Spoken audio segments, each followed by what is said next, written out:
7 quick things I just wanted to share that really were part of my path is the first one is really coming to the realization that it's all part of your path. So everything that happened, everything that led up, some of those terrible things that, it's really hard. Anybody have something where you just don't know if you'll ever forgive that person for a business wronging, a relationship wronging, something that felt like your life was on a particular trajectory and then they did what they did and it really screwed you up? Who's got something like that? All right. Well, I got to tell you, I had lunch with Brian Tracy on Monday. Does anybody know here that he's kicking throat cancer in the butt? Yeah, so he's kicking throat cancer in the butt. And for a professional speaker, that's not a great diagnosis to receive.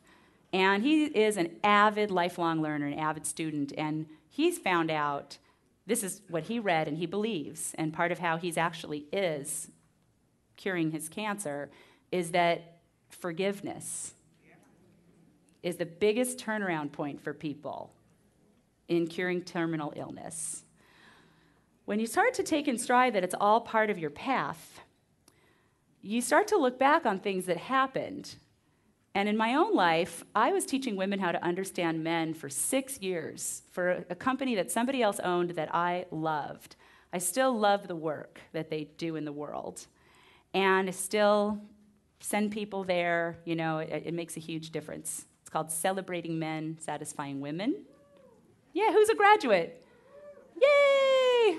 Well, if you're not a graduate, you should be. Go to understandmen.com and check it out.